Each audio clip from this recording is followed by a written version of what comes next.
What if I was to tell you that distractions aren't actually distractions, that they don't actually hold that power to be able to distract you?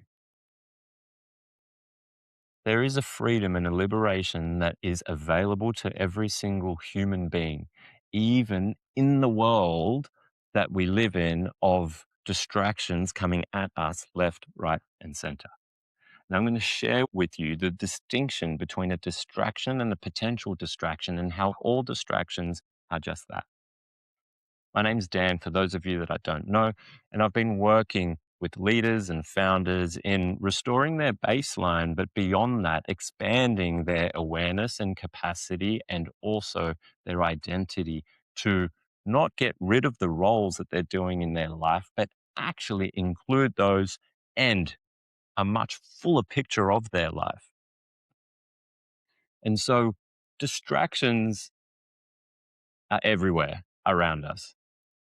Yeah, whether it's the phone, whether it's the need to pick something up that starts to come online, even if we're not online, even if we're not holding a phone or in front of a laptop, we all of a sudden train this nervous system, the brain, to feel the need and the pull towards picking something up. Let me know if you have experienced that yourself, right?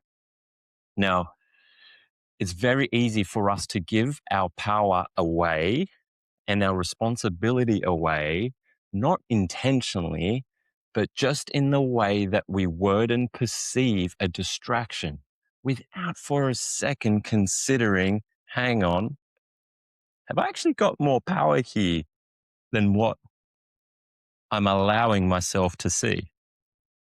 So let me give you an example.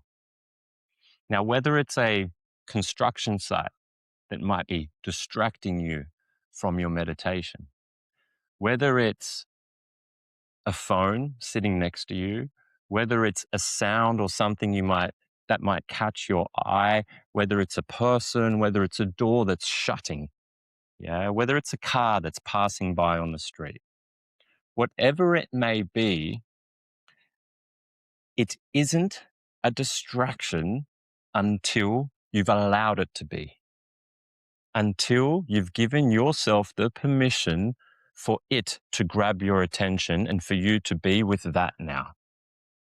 Until that point, it is only a potential distraction, not an actual distraction. It has the potential to distract you if you allow it to. This here has and places responsibility back with you. And not just responsibility, it places power back with you, and not a power over something, but just your power as a human being, the power of your being to be in your being and centered. Uh, why is this incredibly liberating without needing to become a Buddha that's sitting on top of a mountain? Yeah, we're actually in the most optimal environment to practice this, because meditation or sitting practice isn't about being in a pristinely quiet place and then falling into stillness. It's nice to have those experiences from time to time. But actually, we want to have meditation fortify our capacity to be able to notice things that have the potential to distract us and still remain here whilst allowing those to arise and fall away as they would anyway. And so, as we're sitting there, the aim really is, can you be in an environment where it's really still, it's really silent, and meditate? Beautiful. Can you then also be in an environment, let's just say with a jackhammer right next to you? Notice the mind looking to label that as an inconvenience and as a jackhammer. Let those labels fall away. Hear that sound, yeah, And let that sound be no different to the words you might be hearing someone else say, to the itch that's arising here, and allowing all of that to become a part of one song. Yeah, those sounds all simply being a part of one song and not actually meaning that this means that you have to be disturbed because that's there. Oh, that's a horrible place to be in. Yeah. If we consider that if that arises, I'm going to be disturbed, my peace will be unsettled. If someone says something, if the door slams shut, the child, the car, whatever it might be, I'm going to be unsettled. Oof. All of a sudden, with the amount of potential distractions around us, if we see them as distractions before we've even given ourselves an opportunity to hold ourselves within our power, we are going to be living in a war zone, so to speak. Yeah, and that can be the experience for the mind, and it almost feels like a war zone. Yeah, which is why I think it's incredibly important to cultivate the capacity to be in stillness and silence, as it is important to cultivate the capacity to be able to activate and be doing things with a layer of relaxation. And so, next time you catch yourself feeling like you've had a bad meditation or a sitting because of all of the distractions around you, reframe that for yourself and see if you can find that stillness despite that being there, and actually maybe place yourself in a zone of many potential distractions and do your sitting.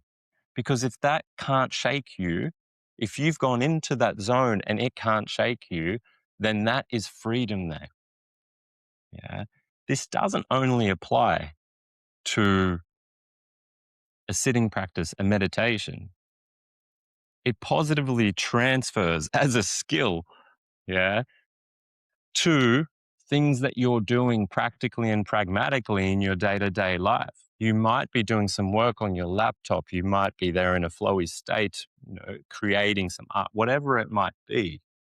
Yeah.